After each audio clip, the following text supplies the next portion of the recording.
Clear Water Distillery. You won't find this place by accident.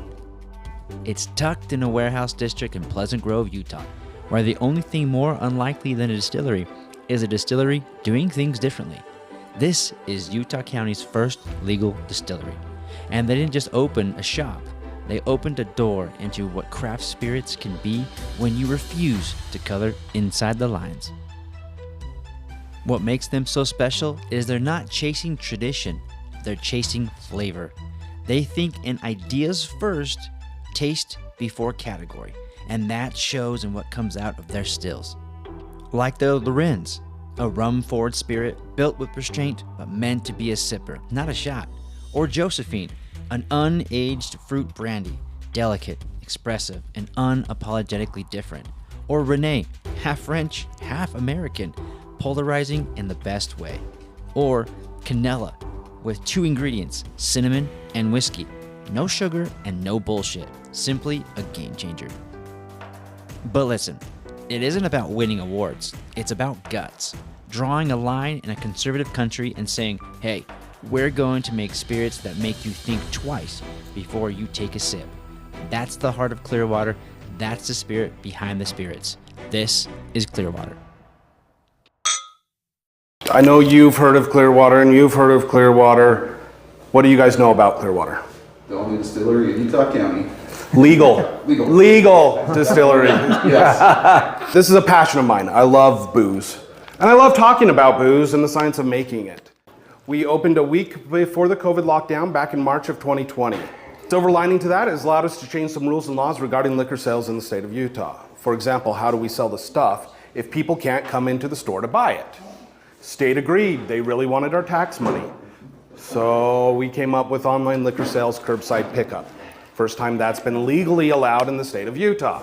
In fact, our creator, Matt O'Clair, wrote the policy and procedure for the whole state. So all distilleries, all breweries, and even the DABS now can do online liquor sale curbside pickup. We're the ones that pioneered that. We are open Sundays and holidays.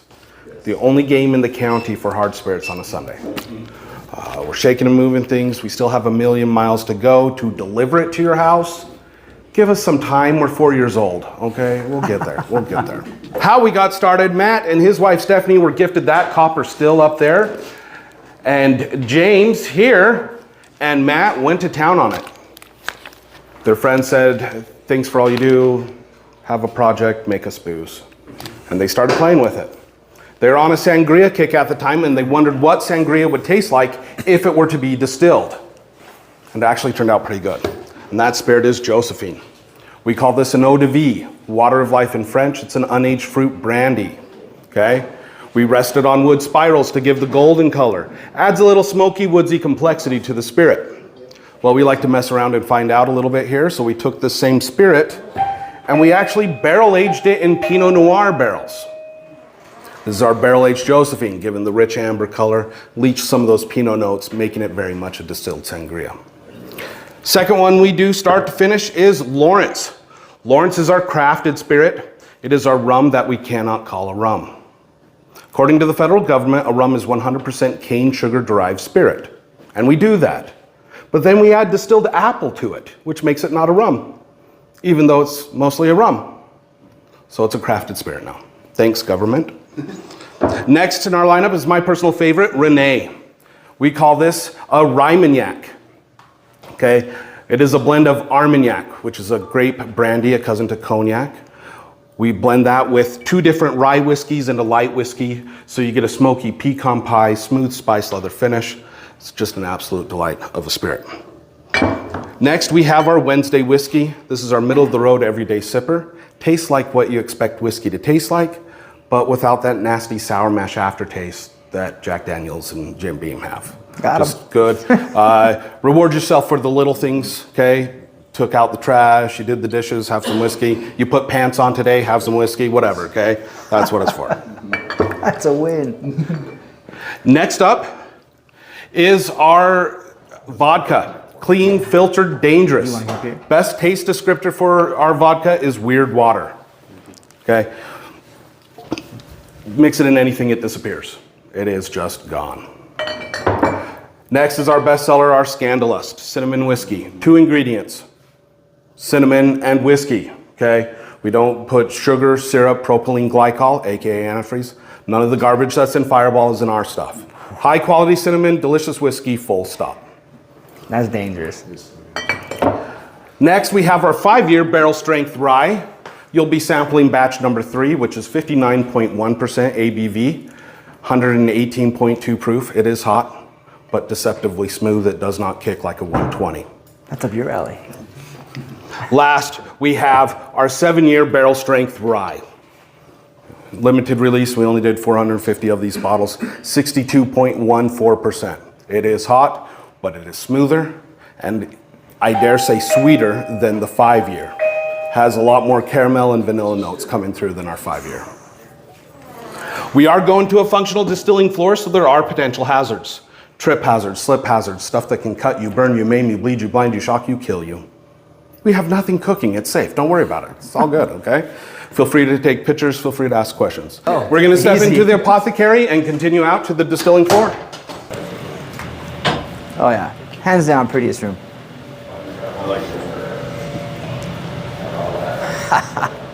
Jupiter's our 525 gallon Bain Marie mash tun. Bain Marie basically means double boiler. Cooking at home, pot of water on the stove, bowl on top, heating the water creates steam. That creates an even dispersal of heat to the bowl, which helps prevent scorching or burning of the ingredients. And it's the same principle here. This outside portion is the pot. It is hollow. It goes all the way around. It's filled to about here with water. We heat up that water, that creates steam, which fills the steam jacket, which in turn heats up the bowl where our ingredients are. Lawrence, being a rum base, we make a sugar mash. Water, molasses, and sugar. We use a high quality baking molasses as opposed to what's called blackstrap. Blackstrap's a byproduct of making molasses, and most rum companies will use blackstrap because there's still viable sugars in it for fermentation. But it also tastes like garbage. We firmly believe a better quality ingredient in, a better spirit out. Josephine starts as a fruit smoothie, apple, pear, peach, mango, strawberry, blueberry puree. In here with some of that same molasses. Okay. Now fruit, being fruit, grown outside, natural yeasts occur on the fruit. Problem is we don't know what flavor that yeast will produce during fermentation, so we have to pasteurize it. So to do one batch, it takes us about a day. Couple hours to fill it and bring it up to temperature. Few hours at temperature to fully pasteurize. We turn off the heat and let it cool for a few hours. Once it's cooled enough, we can then pump it into our fermenters. But then we let Jupiter cool for a few more hours after that, to allow someone, not me, to climb in there and scrub it clean. Yeah. We can't let those sugars or fruit sit in there, fester, crust. It's going to contaminate the next batch. We have got to clean it after each batch. Check this out. Each of these are 600 gallons. So we can go. Spins, that's how it mixes. This is where we pitch the yeast, and this is the only time alcohol is created. After this, we just separate water and alcohol. So we need our yeast to eat all the sugar it can to produce all the alcohol it can. If there's any sugar left behind in our fermentate when we move it on to our next unit, it means a portion of alcohol hasn't been created, which means money just left on the table. So we ferment to the level of negative Brix. Brix is the unit of measure for sugar in a fermentate, BRIX. And to get to that negative Brix reading, it takes us roughly 2 to 2.5 weeks to fully ferment. During that time, we're constantly pulling samples out at least once a day, checking that Brix level, but also the pH, the temperature, and the flavor, making sure it's fermenting the way we want it to. Once it's fully fermented, we can then harvest this and move it on to the next unit. Questions, comments, concerns? What's the little guy behind you? This is mercury. This is our test fermenter. So instead of doing 600 gallons of a, well, that was bad, we can do 100-ish gallons and not be out too much money for that. Once it's all done fermenting, we then pump it this way into our next unit. This big curvy girl, Norma. Norma here came to us christened as Norma, and it is bad luck to rename equipment. So we like to think of her as named after Norma Jean Baker, which is Marilyn Monroe's real name, because the next step in the process, Norma strips for us. We do what's called a stripping run, where we separate the alcohol from organic material, creating a cut called low wines. Now this is where we start to get into the science of distilling. What happens, these molecules form such a tight molecular bond that they compress. And you will lose volume while maintaining that same weight. And it's this molecular attraction and compression that makes it difficult to distill, to separate water and alcohol. So we do two sciences at this to separate it as much as possible. And the first science is heat. We boil it. At this altitude, alcohol boils at 176 degrees Fahrenheit. Water is 206. So we slowly bring that temperature up to about 200 degrees to boil out all the alcohol we can.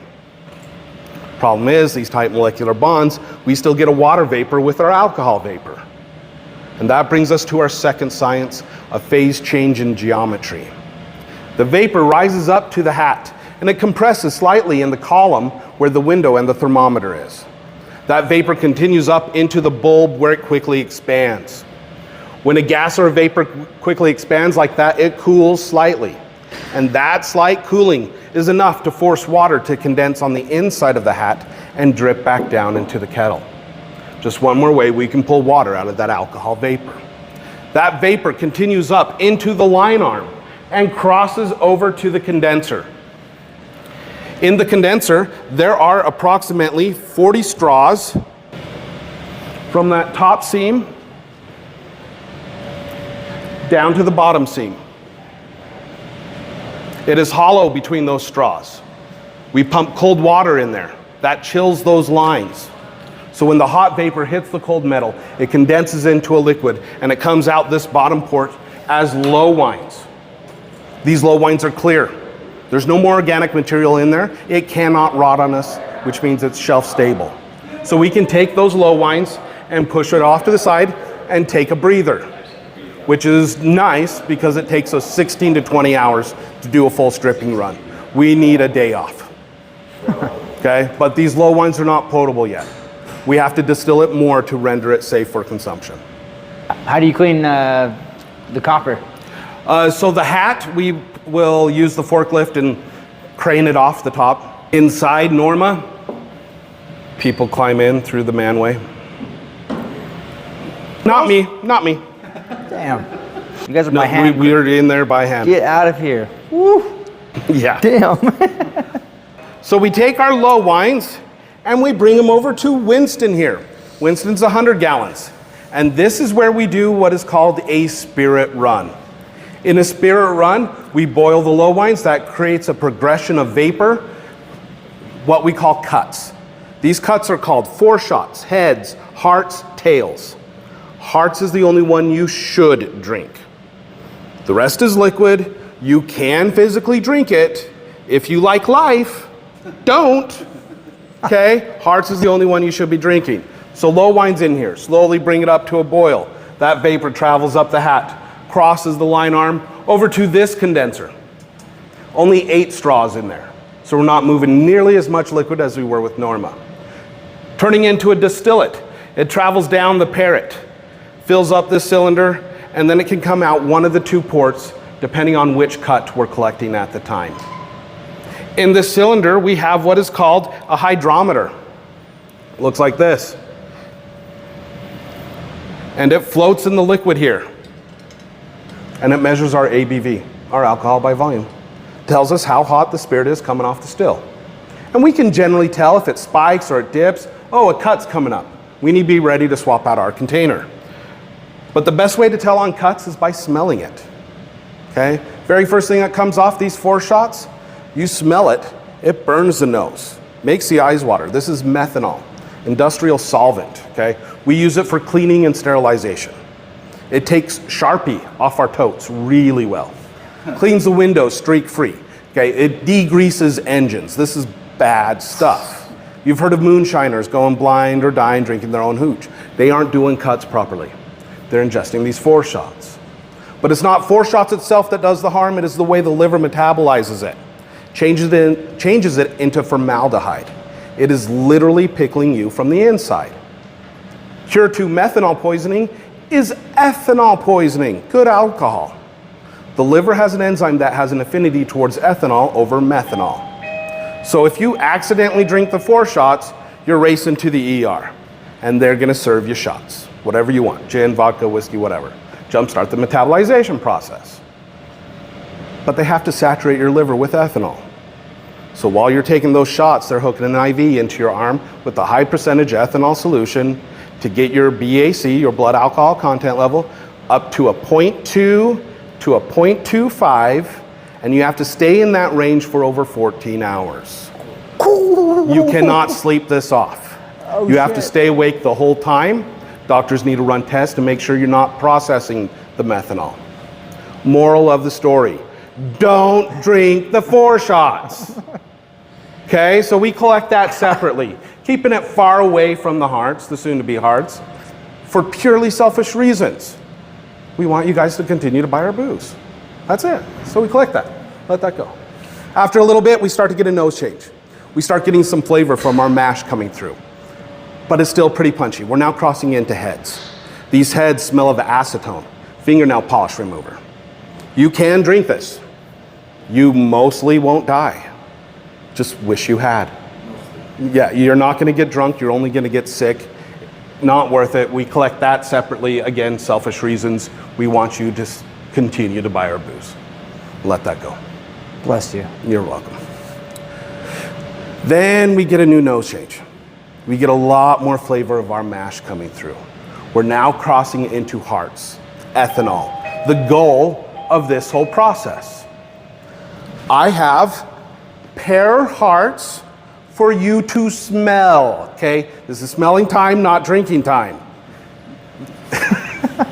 Okay? What we did is we fermented pear cider, did a stripping run, did a spirit run, collect this right off the still so you can smell what hearts smell like.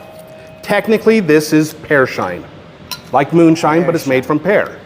If we were to age it, it would be a pear brandy.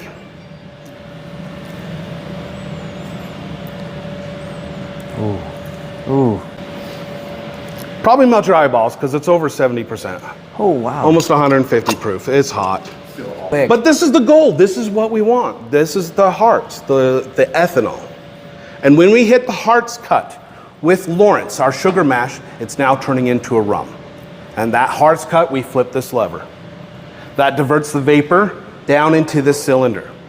In here, we have what is called a botanical basket or a gin basket. If we were making gin, we'd put the gin botanicals in here. Juniper berry, orange peel, cucumber seed. Whatever flavor gin we want, you put the botanicals in here. That vapor goes through, collects those flavors to the end hearts. So now we have these rum hearts. We take our distilled apple component and we pour it into the rum hearts. And that makes it no longer a rum. And then because 70% is way too hot to be sipping on, we need to add water to it. Drop that ABV down to 42%. Once that's all rested and blended and everything, we can then bottle it and sell the spirit, Lawrence. So that's Lawrence. Josephine is the same process, but we skip the gin basket.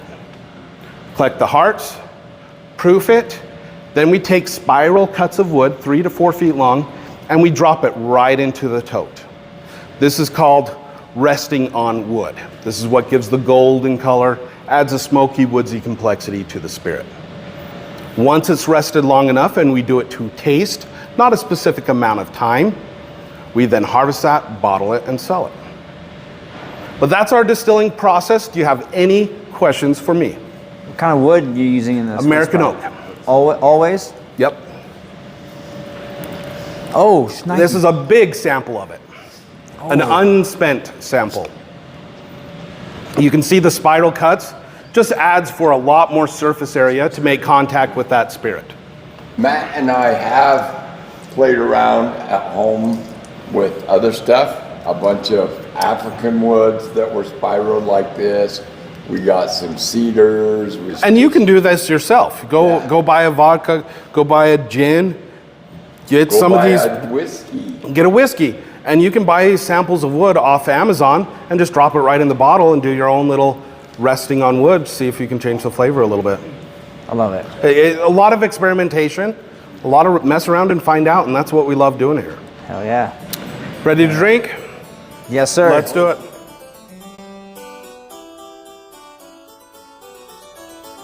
we're gonna start off with Lawrence. Lawrence is our crafted spirit, our rum that we can't call a rum. Okay, this is the one that is vapor infused with that vanilla and cinnamon. These are sips, not shots, don't shoot them. Okay, the whole reason you shoot something is to not taste it. You're in a tasting room, let's taste it. So sips. First sip, guess what? It's gonna burn, it's alcohol, let it burn. Second, third, fourth sip, that's where you get more of the flavors, okay? People will say breathe out or breathe in after you swallow to really experience that full palate flavor. I call garbage. You've been tasting things your whole life. I think you can figure out how to taste this, okay? Figure out what works for you and do that. Don't try to match your palate to mine or anybody else's. You will be miserable. Figure out what you like and do that. We have a saying here, the only right way to drink a spirit is your way. Everything isn't for everyone. I am not offended. You do not like something. Not offended, put it down. I will judge you that you can't finish it, but that's two separate things, okay? Two separate things. So here we go with Lawrence. Sips, not shots. This guy was the original most interesting man in the world.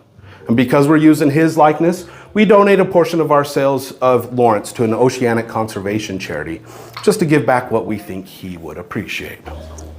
Next up is Josephine, our eau de vie, water of life in French, unaged fruit brandy. Now brandies are typically enjoyed a little bit warmer. Body temperature, holding the glass, allowing that spirit to warm, allows the flavor notes to blossom a little bit. My favorite way to drink Josephine, Moscow Mule. 2 ounces of this, 4 ounces of a ginger beer, ice and lime. You will never do a vodka mule again. I think this is your jam, yeah. Josephine is named after Josephine Baker. They chase her out of the States. She lands in Paris, where France has no segregation laws. She becomes quite famous and wealthy very quickly. She ends up purchasing a mansion on the outskirts of Paris and does very well for herself for many years, all the way up until the World War II and the Nazi occupation. So Josephine works with what she has. She opens up her mansion to hold soirees and invites the Nazi brass over. These giant lavish parties, she's serving a lot of alcohol and having a bunch of pretty girls doing so. Because these soldiers want to impress the girls, they start talking. And they start sharing military secrets. And they collect these secrets and Josephine passes them on to the Allies. Very much a World War II spy. After the war, she adopts around a dozen orphans off the streets of Paris, later putting them all through college herself. She visits the United States several times, and on one of those visits, she's the opening orator for Martin Luther King Jr. when he does I Have a Dream. Now this is the motorboat approach. I'm just hitting the tops of the waves of her life. I recommend a deep dive into her history. Just an incredible woman. Because we're using her likeness, we donate a portion of our sales of Josephine to a children's art foundation focusing on empathy. Beautiful. Now, what a story from both these two. I mean, you got the badass and then the badass, right? Damn. And one more. Next up is Renee, our Armagnac, grape brandy, blended with rye whiskeys and light whiskey. This is my personal favorite. I love this one. Favorite way to enjoy this is I pour myself 2 to 8 fingers. I then... Wait a second. Math is hard. I don't want to do refills, okay? I pour my drink, don't judge. I light up a cigar and stare at a wall, and that's all I need with this one. Thank you. You like fries? Thank you. GK, you like the spicy stuff then, huh? Yeah. The hair in your chest. I think it takes the hair off your chest. It burns. Renee is named after a French national by the name of René Cassin, World War I veteran, receives 5 shrapnel wounds to the gut, survives, sent home to recover.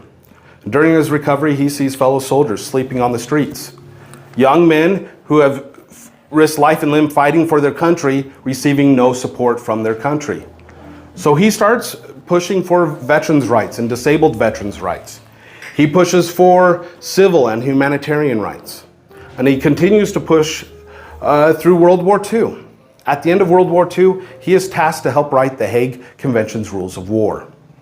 A few years after that, he writes a dissertation called The Declaration of Universal Human Rights. and he wins the Nobel Peace Prize for his work. France, extremely proud that a Frenchman has won the Nobel Prize.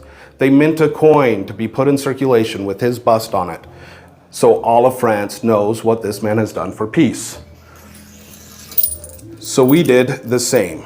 You don't get to keep these coins, they're to look at.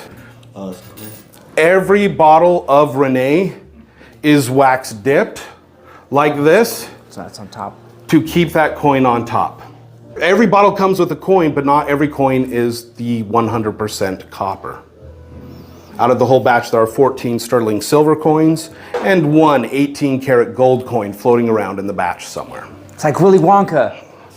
Because we're using Rene's likeness, we donate a portion of our sales of Rene to the International Red Cross. Yeah, I've never found anything besides copper. Yeah. Not once. One gold has been found. Next up is our Wednesday whiskey. This is a blend of light and rye whiskeys. Middle of the road, everyday sipper, tastes like what you expect whiskey to taste like. You've gotten a silver? You didn't tell me this. You did? Did you tell us? Not now you're. Why not? Why have you brought it in? I have not. You know you get swag if you bring it in. I have not. Now you do. Now I do. I want to see this. Next up is our 5-year barrel strength rye, 59.1% ABV, 118.2 proof. It is hot, but it does not kick like a 120. Next up is our vodka, clean, filtered, dangerous. Best taste descriptor on this one is weird water. This is weird water. Yeah. That's for sure. You're halfway through a bottle before you even know it. Wow. Mix it in anything, it just disappears. Next up is our Scandalust cinnamon whiskey. 2 ingredients, cinnamon and whiskey. Okay. No sugar, no syrup, no propylene glycol. This is what Fireball should be right here. Dangerous. For the golf course, Dr. Pepper. For the golf course. Get out of here. I can't bring liquor to the golf course. Why not? Ain't no golfing involved. That's where it belongs. No, I want to play. No. Birdie bar par, huh? And then double, triple, quadruple bogey. Wow. Well, you guys, that's the end of the tasting. Thanks, Dan. Thanks for Yeah, showing of us. course, show us of course. everything.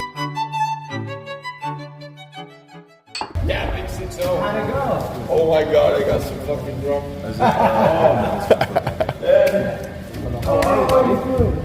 Guess I invited about 14 people to my house after the party. That's not something I remember. First off, you are one of the owners of I'm Clearwater. one of the founders. I'm Yeah. one of the original 3 that were moonshining in Matt's man cave. So then one Christmas, we bought him that still. This guy right here? This guy right here. This is what he bought. That is the actual still that we bought him to set up. So we bought it, and Matt's like, "Well, what are we gonna do with it?" And I said, "What do you think we're gonna do? We're Gonna make shit out of it." So we started making stuff, and that's where all this started going. So this is the OG Clearwater. This is the original Clearwater You still. need to have it on like a pedestal or behind glass or something. Oh, you it's- know what I mean? Like a shadow box. I mean, That would be way cool. No way. That's what we put the very first sangria through to get Josephine. And Josephine's The brandy right this here. Is, and she's Yeah. a badass. Right, Josephine And- is our O to B. Yeah. So, The water of life. Right, yeah. Water I of mean, this life, one. Wait, too. John. Hey, you got a picture of Josephine? Yeah, back there. that's Josephine right there on that. There's one on the other side. I Well, think. right. You got the one with her in the banana dress? Oh. Yep. Those are bananas, not squid tentacles. Yes, that's her banana dress. My Not God. She was born in 1905. Mixed heritage. Mom was black. Dad was white. But she's very, very vocal on equal rights for women, Yeah. equal rights for color. And the good old boys in St. Louis, Missouri, they ran her out of town up to New York. So then she lands in New York. Same thing, she will not dance for a segregated house. Equal right, good old boys in New York, they're not gonna have that either. So then they ran her out. She lands in Paris, France, and she hits her stride. That's where she really just started developing, and you know, the Moulin Rouge and all the other cabaret. That's her, yeah. She was. Get out of here. Oh yeah, she was Moulin Rouge. She became a very, very wealthy woman. Bought a villa outside of Paris. World War, I think it was II hit. Yeah. She ended up being an Ally spy. We all know what happens. You get something that looks like that. Guys drinking booze. They start running their mouths, starting to try and impress her. They're telling her state secrets. She's passing them on to people like de Gaulle and all the high-ranking people over here.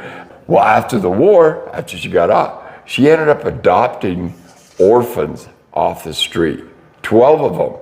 Raised them, put them through college, doctors, lawyers, all that stuff. What? The last kind of big thing she did, when Martin Luther did the I Have a Dream speech, she was the opening speaker.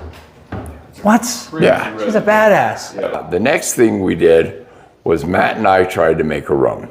Okay. And that thing down there kicked our ass. How so? We couldn't get it to come out decent. We couldn't get it to run. Matt and I sat down and we're like, this is it. If it does not come out and we can't do this, we won't make a rum. And it did. It came out so good. And that's it. That's Lawrence. Look at that. I like the way you spell it. So this is like a rum, not rum. It's a rum. It's a crafted spirit is what we have to call it. But it is a rum-based crafted spirit. Obviously, you got all these awards right here. Yes. Which I mean, you guys, since you've been hitting the ground running since 2020. Yes. Wait. That was we got the Renee, the Lawrence, and the Josephine awards first year. 2020, because you opened the week before COVID, the world just ended. Yes, the week before the pandemic Right. hit. Before we opened, we had grandiose ideas, and then that hit and it just shut us right down. So then Matt, the almighty wise and wonderful one he's like, I'm not afraid. I'm not afraid of those people up there on the other side of the, up by the hill. He started lobbying them, and he actually helped write the legislation. That's right. And the stuff to get curbside pickup so we could do curbside pickup and stuff like that. I remember that, because I had no idea how you guys were going to survive during COVID time. Right. That was but we made it through it. Yeah. We are not afraid. Not at all. And so the one that hook, line, and sinkered me here is the Renee. The Renee. And I think this one, the reason why this one, there's multiple stories behind it, and it's got an American and a French influence. Yes. But then you got a Willy Wonka-esque. Yes, we do got that too. So this is Matt's pride and joy. So CJ, the league, the original We the League, I'm gonna tell you right now, is these three right here. Boom, boom, boom. The icons. The icons were our original three. What we started this with. And that's what. You showed me this, and I remember. Oh yeah. Holy cow! I remember that day. That was all right. Sold. What do you want from me? So the last thing I gotta see is you're in Utah County. Are you one of the only humidors in Utah? No, there's a couple of other small humidors like Stogies and stuff, but we are the only premium. Open the door. Walk in. And enjoy the smell and the way it is night and day. You can stand outside there and look in here all you want, but you come in and take a breath, and oh my God! And I don't know if I did. Did you smell this one?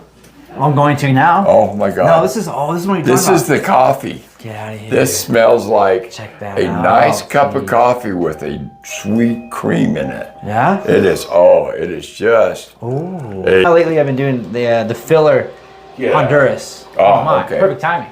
Yeah. Oh yeah, because we opened the door.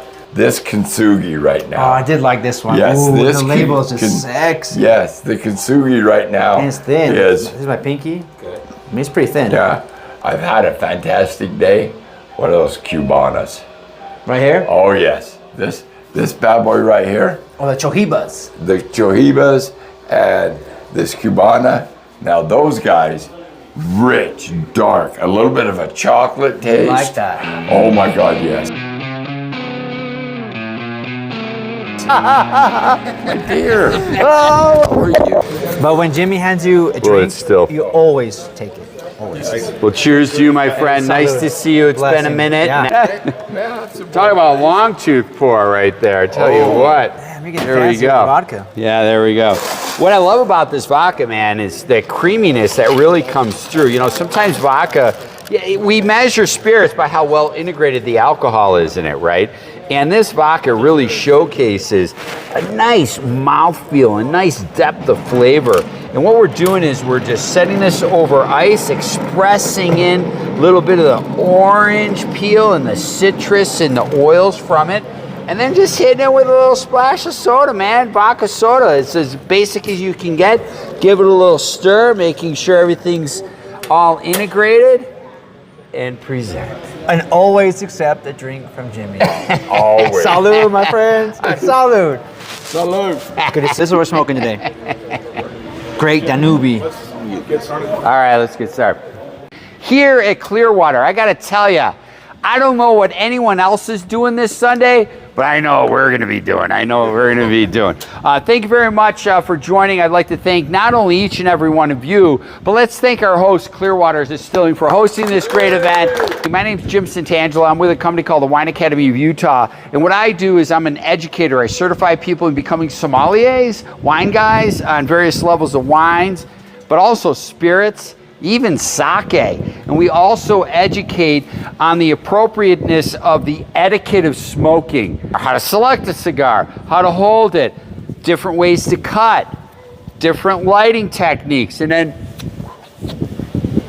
of course, how to smoke a cigar properly. And we pair that with different spirits. Today, what we're doing is featuring one of Clearwater's specific whiskeys, and I made 2 different types of cocktails out of them for you based on the characteristics of the tobacco and the smoke that you're going to have. Well, we've been doing this for what, 2-3 years now? We've been doing this, and then just recently we started inviting guests, but we've been doing, no, I'm kidding. No, we've been having a lot of fun on Sundays here in Utah County. I just love saying Utah County. The first drink, the vodka soda, this vodka is a corn-based vodka, but the filtration and at the hand of the distiller, these guys, they manipulate it, they filter it, and they enhance the spirit to make it creamier on the palate, a little bit more mouthfeel. I actually had to email John, I'm like, John, you said this was corn. I swear this would be wheat. It's such a broad mouthfeel on the palate, so clean. And we were talking about what best cocktails. He's like, I actually like it on the rocks. And I like it with a little bit of soda, which is what you had here with an expression of orange. Because you get that marzipan kind of almond. And when I think those characteristics, I love orange, like an orange vanilla icing over a pastry kind of a thing, and that's what I wanted to express for you today. I gotta be honest. I tried it with a French dry vermouth to make a martini. Stir down, nice little olive to complement. According to my notes, it was a successful afternoon. So you got this area throughout the globe that tobacco thrives primarily.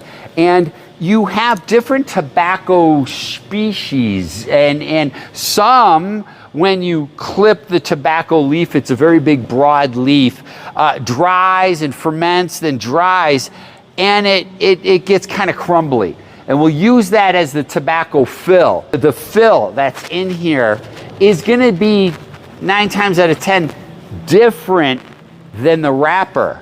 And the reason is sometimes tobacco leaf, once fermented and dried, kind of remains pliable. The oils. So you're going to use that to wrap and hold in and bind in your tobacco. Have you ever seen a cigar that's a little blonder, a little lighter in its coloring? That's called generally a Connecticut wrap. And that's a blonde. See, That was tobacco seed from here in the United States, in Virginia. And they wanted to bring it up into Connecticut, outside of Hartford in the Hudson Valley, where it's really shady.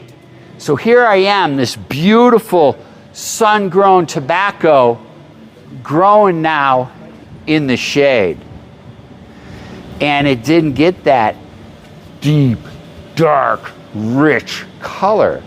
It remained blonde and light, but yet it had flavor and it remained pliable to become a wrap to wrap your cigar, called the Connecticut wrap. These seeds then spread across the entire planet, and people from Ecuador, Nicaragua, Dominican Republic grow and wrap from the Connecticut seed. I'll leave you with that, my friends. I'm going to make a next drink for you. It is going to be a mint julep in celebration of Derby Days next month. We might not see you before then, so I wanted to provide that for you. And it's going to pair really nice with this, because the first third of a cigar is always the lightest. Then the middle third is that sweet spot. And the back third is that really reductive, really concentrated flavor for everything for you. Does everyone know how to cut a cigar? No. Okay. Let me teach you. It's all personal preference on what style of cut you do. It's very simple. You take the cigar, put it into the cutter, and you commit. You just push it through. Don't hesitate. Sounds like Ready for this? Boom. Did I say that out loud? I was thinking it. Call it cat eye or wedge cut. on the cigar, but it is This is my choice. Personal preference thing. Before you light it, give it a cold draw. Pull on it. See how it tastes without any heat on it. Get some sweetness, some grass notes. Tobacco notes. Lick your lips. What flavor's left on your lips from that tobacco? When you're ready to light, go ahead and start toasting the end. And let it rest a second. Let it sit. You don't want to put too much heat onto it right at once. Let it sit. I've got it pretty good going. Then go a second time. Now get it into the white. Get that ash built up there. Stop. Really burn that tobacco at the end. That's when you start giving it a puff. Like a pro. When you first light, you need to puff it a few times fairly quickly to make sure that that cherry stays lit, that the tobacco will keep burning. Who's that one? This one's like dead. Yeah. Make sure that you're not inhaling the smoke. Please don't do that. That'll make you sick. Tasting those flavors, releasing the smoke. I was compared to like drinking through a straw. Yeah. Straw, sucking up water into your mouth and then spitting it out. Yep. That's how the smoke should go. Do you like the mild body then? Or do you... I like it heavier. You like the heavier? Yeah. Okay. I like my hair. I like it dark like my hair. So this is called stacking dimes. So the longer you ash, you actually want to keep the ash because it actually keeps that smoke and the heat in. If you just dab it, kick it out like a cigarette, all that heat's lost. Yeah, you want to keep the ash on there a little bit. That helps insulate the heat source, the combustion, the cherry. That allows a colder smoke to come through. If you have it exposed to air, you're drawing air right onto the flame source, and that's heating up a lot more. Keep the ash on it. It's going to be an easier smoke. But the pairing is awesome. I think the pairing with the pepper and the orange comes out nice. All right, when you shake cocktails, there are varying techniques. My girlfriend taught me, my old girlfriend taught me this technique. I don't know where she picked it up from. She's from Miami, though. Actually, welcome to Clear Water. If that has anything to do with it. Get a nice frost line there. You know your cocktail's done to burp it. Get a nice squeeze on the other side. Maybe a little residual. Oh, that looks nice. Now we're going to do a nice little pouring. busting Dan. 18 drinks out for some Dan. folks, topping that guy Can you off. send cigars? There's a out of beautiful state? mint julep with You, Whiskey Clear Water. Wednesday. Clear Water Distilling. I do events for up to 72 people, wine dinners, things of that nature. So it's been a lot of fun. Because for a while I thought you only had a face for radio. You know? Fridays. That's right, that's right. I did disappoint a few ladies though that night once they realized that was a wine key in my pocket. I brought the big one. Slap it, baby. Slap it. I know how to double fist though. Yeah. You knew my girlfriend too? Best prom ever. But this that's why I don't come to your house, because I know what you would mix me and we just get trashed. I wouldn't leave your house. I get trashed. I got spare bedrooms. I got couches. I got a camp trailer. Yeah, I got a Prius that has to get home somehow. I promise you, we'll get it home. People, when they think smoking, I get usually cigars, like, trashy, gross. But nah, cigars are meant to be enjoyed. That's an experience. Yeah. There's a ritual to cutting, to lighting, to smoking it. Yeah. And you can't rush it. It's one of those things where you have to stop and be. Yes. You have to be in the moment. Exactly. You can't rush it, just stop. So what I've been saying lately is, I heard this great quote that said, focusing on the past is depression, focusing on the future is anxiety, being present is now. Yep. And when it comes to a cigar, I'm not looking to get fucked up. Like, No. I'm looking to just calm down. Enjoy some flavors. I look at the scenery where I'm at, enjoy the camaraderie I have, and this is what it is. But I love how you guys have, Utah County doesn't have this. No. It doesn't have a distillery, and doesn't have a place where it educates you on how to smoke a cigar. Because like, when knowledge increases, behavior changes. So what people may think is scary, both these things, it's actually a beautiful experience. You know, it's like wine and cheese, same thing. Yeah, beer and bread, right? And on that same note, that's why I do my Cigar 101 class. Because you teach that here, right? Yeah, I teach it here once a month.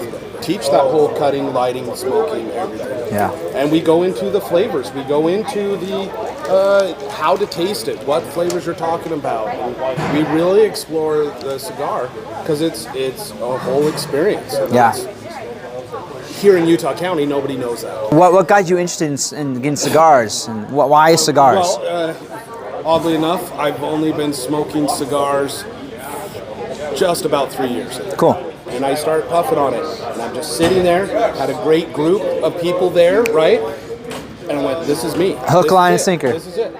And I went down the deep rabbit hole, cigar sommelier classes, everything and anything I can about cigars I'm learning. Wow. It's turned into a... It's a passion now. Yeah. And so now you went down that rabbit hole and like, I want to learn everything. And that's why I would always follow people like that. I'm enticed to people like that because they experience, whatever, but passion. They're hungry. They know it now. But it's infectious. Yeah, I was always adverse to tobacco. Sure. Just, cigarettes and stuff like that. I was adverse to it. But then, it's just in the mouth. Oh, I'm just doing it for flavors. And then just kind of build. Oh, if I sip this type of spirit with this smoke, I get these new flavors. Let's try it with a different spirit. And start exploring it. It just got bigger and bigger. And now my humidor is... How big's your humidor? I got to know. This big? Because mine's still this big. No, I have easily over 500 sticks. Good for you. I have a couple Tuppadors, I have a Coolador, I have half dozen boxes and Ziploc bags. I know one day we'll all be at his house. I'm down. Let's go. Yeah. I learned from Jimmy and Dan is the 3 parts of a cigar. So And then with the- cream, black if you will, And then espresso. and then espresso. Dark, rich, because you're pulling all that smoke. So eventually the it's all flavors gonna get through burned down it's here. It's building through the whole So this cigar. whole experience of a cigar, there's different, you have the same spirit, and you're gonna get different tastes and flavors and pairings and blends with the cigar. So I like to spin my glass right here. I'll take a puff.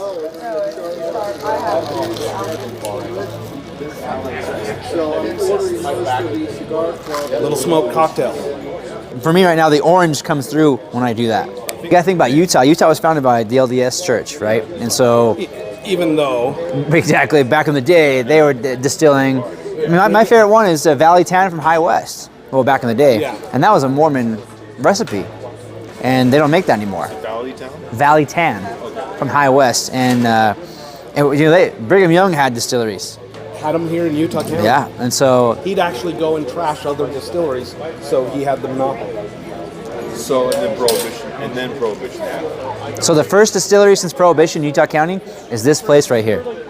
Okay, legal one. First legal. I love how they specify. Yeah, legal. The first one to pay taxes. And then the first brewery since the Prohibition in Utah County is Strap Tank.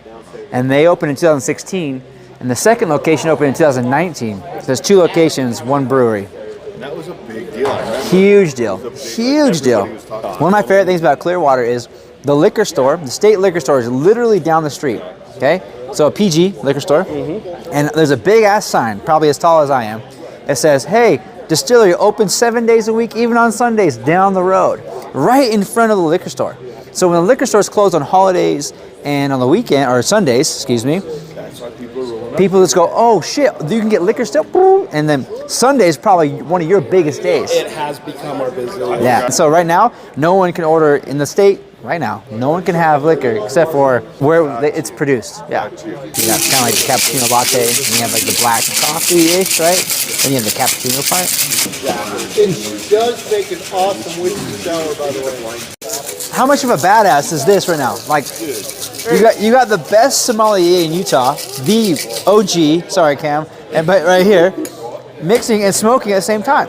You know, it's a lot of fun to be able to enjoy such great products. Not only a local distillery, kind of coloring outside the lines, these guys. They're blending things together. Rymagnac. The French are... Right? The purists are like, fuck you.